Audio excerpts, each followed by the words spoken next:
다른 종합 토론으로 들어가겠습니다. 기조 발제와 발표를 해주신 선생님께 질의해 주시면 답변을 차례로 돌아가며 하겠습니다. 이 종합 토론을 위해서 먼저 질의를 두 분이 건네오셨습니다. 이규 선생님과 김현건 선생님께서 각각 질의 내용을 좀 보내주셔서 먼저 토론의 질의로 이렇게 상정하겠습니다. 네, 김현건 선생님이 참석하셨습니다. 멀리 대구에서 오셨는데요. 대단히 고맙습니다. 법안 발의를 어떻게 진행할 것인가에 대해서 질의를 해주시기 바랍니다. 신장식 의원이 계속 했으면 좋았는데 네, 바쁘셔서 좀 부족하셨습니다. 어쨌든 이제 이 법률을 개정을 하거나 이렇게 하려면 의원 입법을 하거나 아니면 정부 입법을 해야 될 것 같은데 이번에 정부가 바뀌었으니까 이 법안에 대해서 좀 더 전향적으로 개정할 수 있는 그런 여건을 좀 마련했다고 생각합니다만 우리 홍 선생님께서는 이제 구체적인 절차에서 그러면 의원 입법 발의로 할 건지 아니면 정부 발의를 할 건지 이런 데 대한 고민을 좀 하셨는지 여쭙고 싶습니다. 친의원이 계시면 더 좋았겠는데 일단 제가 갖고 있는 그 질문을 좀 드리겠습니다. 이 점은 제가 전문가 아니고 여러 일을 하면서 그래서 좀 배워가면서 하고 있는데 의원 발의로 일단 해야죠. 양분한 광주시당 대표께서 아주 제가 민주당 의원 중에 이렇게 결기가 있는 의원이 있는가 놀랄 정도로 저희들의 주장에 대해서 즉각 동의했었고 필요하면 자신이 대표가 되겠다. 총태를 매겠다는 얘기죠.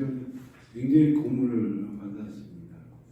제가 만나본 외교 민주당 의원 중에 가장 훌륭한 의원이 아닌가 생각하고요.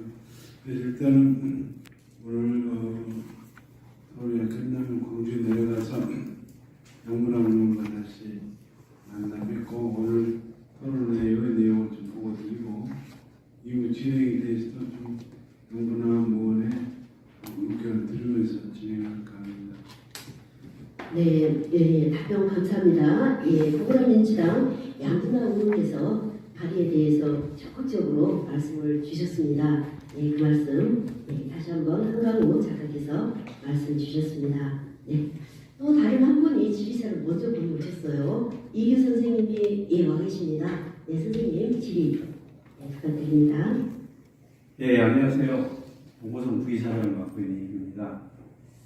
저희가 그동안에 어쨌든 45년 해방 이후에 아직까지 독립운동이나 항일 독립운동에 대한 얘기들이 여론화되지 않고 대부분 3분의 1 이상이 아직 서울이 못된 것은 사회적인 분위기도 있었던 거고 또 그동안에 우여곡절이 많았었던 것 같습니다. 그러면 저희가 정말 독립훈장 제정을 위한 법적인 절차도 중요하지만 또 대국민 어떻게 보면 의견을 모아가는 것도 굉장히 중요하다고 생각합니다. 그래서 중간에 나왔던 100만인 서명운동, SNS를 통한 정말 100만인이 모으고 그 의견을 모으고 또 그 부분들이 법률에 적용돼야 되는 그런 중차대한 사회 분위기에 대한 그 의견들이 있는 것 같습니다. 세상은 바뀌었습니다. 앞으로 더 바뀔 겁니다. 그렇지만 그동안에 80년 동안 묵혔던 것이 한꺼번에 이루어지지 않을 겁니다. 여기에 많은 노력들이 있어야 되고 더구나 100만인 서명운동을 들어가려면 여러 가지 조직 체계, 그동안에 고생하셨던 정말 유족분들, 그 다음에 이분들이 지금 잊혀져가는 젊은 세대들에게 정말 합의를 구하고 또 그런 분들 의견을 끌어들이는 작업들이 있어야 될 것 같은데 과연 이런 부분에 대해서 어떻게 준비를 하고 계시고 또 이런 부분들에 대해서 어떤 조직을 생각하고 계신지 묻고 싶습니다. 어떤 분에게 먼저 답변. 한상원 선생님 말씀 주시기 바랍니다. 제가 말씀을 드리겠습니다. 사실 이제 이 지금 항일 독립훈장 신설하라는 이 타이틀을 가지고 움직인 게 광주에서 먼저 수년 동안 노력해 오신 분이 있고 또 일부 해당 유족분들이 개별적으로 훈장에 문제가 있다는 문제들을 하고 있었던 그런 이제 과정이 있었죠. 그러다가 저희들이 이제 북심한세 운동 광주 학생 독립 100주년을 준비하는 과정 속에서 저희들이 공동으로 100주년에 준비를 하자는 합의에 이르렀고 그런 준비위원회가 구성되었습니다. 그러면서 제일 먼저 내건 것이 저희들이 캐치프레이즈로 써있는 이 역사바로 세우기 K대장정이라는 큰 타이틀을 걸고 첫 번째 주사업으로 우리가 독립훈장을 신설하라라는 이제 주제를 걸었던 것이죠. 그래서 저희들이 오늘 토론회를 마치고 나서 당장 7월부터 법률 제정은 국회에서도 하고 법기관 또 정부에서도 추진할 수 있는 것이지만은 그에 앞서서 명분을 만들어야 되니까 어쨌든 국민적 성원을 모으는 게 중요하다라고 판단해서 100만 명 서명 운동을 온라인, 오프라인을 다 동원해서 할 그런 계획이 있습니다. 그리고 오늘 이 학술대회, 이 토론회가 한 번으로 그치는 것이 아니고 계속해서 좀 진행되고 여러 번 그러면서 국민적 성원을 모아서 국회와 또 입법기관인 국가 정부에 요구를 하고 잘 작성입니다. 그러는 과정 속에서 그동안에 국가보훈부가 저지르고 악행들에 대하여 우리가 사회 고발도 하고 문제를 계속 제기하면서 국가보훈부를 압박할 수 있다고 여겨지거든요. 다시 말하면 그동안의 서문제도를 모법인 법, 독립용적법을 위반하는 행위를 거침없이 하면서도 마치 자기들의 완장찬 권세인 양 임의의 잣대를 적용해서 주는 사람은 주고 안 줄 사람은 안 주고 또 임의로 취하하고 근거도 없는 조항을 내세워서 거절하고 이런 행위들이 수십 년 동안 이루어져 왔거든요. 근데 그것을 대응할 수 있는 조직적 체계가 없었던 것이 사실입니다. 왜냐? 이 당사자들이, 유족들, 후손들이 우리가 계속 지금 말씀드리지만 학살의 대상자들이었고 피학살자였고 힘이 없었다는 것이죠. 그리고 여러분 아시는 바와 같이 이승만 학살 정권, 박정희 반란 정권, 평균 저 반란 정권이라고 반란자들, 전두환 노태우로 이어진 반란 이 세력들이 수십 년 동안 지배적으로 행사했는데 이들의 배경 속에는 7, 8일 배경들이 있었던 것이 학계, 언론계, 의료계 모든 곳에 이들의 논리대로 해왔던 것입니다. 국가보훈부는 그들의 꼭똑한 시각이어서 자기들의 임의의 잣대로서 소원 마땅히 해야 할 이 독립 유공자의 대상들의 범위를 임의로 축소하고 임의의 잣대로서 주지 않았던 것입니다. 이것을 우리가 국민의 저항권으로서 행사해야 된다라는 펼쳐지고 그것이 정부와 입법기관 국회에 반영될 수 있도록 할 그런 내용입니다. 이상입니다. 네, 감사합니다. 네, 황성건, 네, 이승만 대통령님 박수로 드리겠습니다. 네, 힘찬 박수로 드리겠습니다. 네, 고맙습니다. 네, 그렇습니다. 네, 네. 시간 조금 지체가 돼서 우리 함께해주시는 우리 선생님들께 네, 토론, 네, 쟁점 말씀 주시면 답변드리겠습니다. 네. 조금 전에도 보니까 행적을 알 수 없다.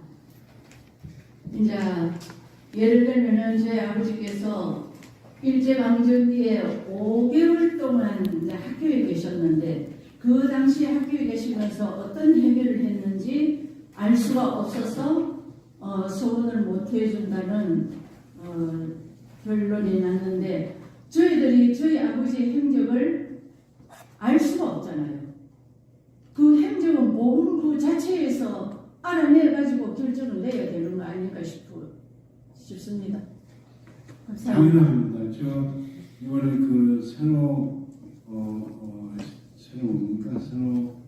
취임하는 법무부 장관을 직접 만나서 일단 우선 해결할 사안들은 개별적으로 해결할 수 있는 대로 직접적으로 말씀드리고 가까워요.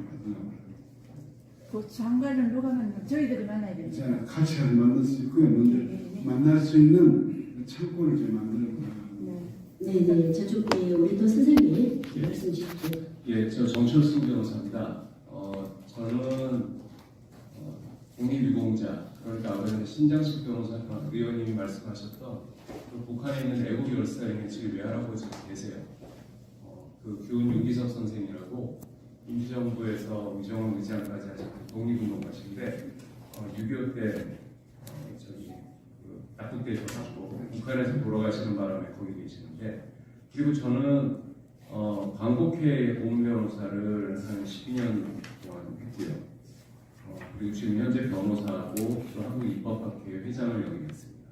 그래서 지금 오늘 논의되는 이 주제에 대해서 제가 좀 여러 가지 생각이 들었는데 그냥 가장 중요한 기본적인 제안만 하나 좀 드리려고 합니다. 이 독립훈장은 이것은 상문법 개정으로 다룰 내용이 아닙니다. 그건 뭐냐면은 지금 현재 우리나라의 그 상문 체제가 이런 지금 수만 명, 최소한 수만 명에 달하는 그런 독립유공자로 우리가 서원을 해야 될 분들이 방치되고 있다는 거잖아요. 이분들을 지금 현재 상문법에 나와 있는 이 절차대로 공적심사위원회에 추천해가지고 공적심사위원들이 한 명 한 명씩 전부 다 해가지고 그렇게 그 서운 여부를 결정하는 방식에 의하면 진짜 100년 걸립니다. 이건 가능한 일이 아니에요. 그리고 뭐 무슨 일일이 그 대상자 가족들이 후손들이 뭐 자료들을 모아가지고 또 이렇게 추천해가지고 이것도 가능한 일이 아니고 이것은 특별법을 제정을 해가지고 한꺼번에 처리하는 방식으로 그렇게 해야 되는 겁니다. 그리고 이 지금 현재 상원법이라고 하는 것은 앞으로 국가의 여러 가지 그 공적이 있는 사람들한테 홍보장을 주는 방식과 절차와 내용에 대해서 규정한 것이지 과거에 벌어진 일에 대해서 사후적으로 그분들의 공적을 기리는 이런 거하고 맞지 않아요, 이 절차가. 그렇기 때문에 신장식 의원님 계셨으면 제가 좀 이 부분을 다시 얘기를 할까 하는데, 이게 단순히 상문법의 제11조의 2를 규정을 해서 해결할 문제가 절대 아니다. 이거는 특별법을 만들어야 되고, 그 다음에 특별위원회를 만들어요. 과거에 예컨대 그 친일 반민족 그 행위자 규명법, 뭐 친일재산 환수위원회, 뭐 이런 특별위원회가 특별법으로 규정됐었거든요. 그 위원회는 계속 해가지고 친일 반민족 행위자들을 찾아내고, 친일 반민족 행위자들이 숨겨놓은 친일 재산을 찾아내고, 이것만 수년 동안 했었어요. 그래가지고 한 1000명에 달하는 친일 반민족 행위자 그 국가에서 지정을 하고 친일 재산 환수하고 했잖아요. 마찬가지로 우리나라 독립유공자들도 그런 식의 특별위원회가 상시적으로 발굴을 해가지고 빨리빨리 그렇게 사고를 하게 이렇게 하는 게 맞는 것 같습니다. 네, 제가 뭐 이 점을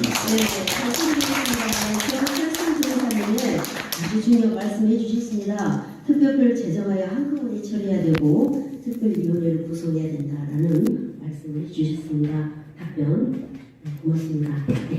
한 분만 더 토론하고 싶은 쟁점에 대해서 질의 주시면 또 답변 형식으로 하겠습니다. 누가 계실까요? 네.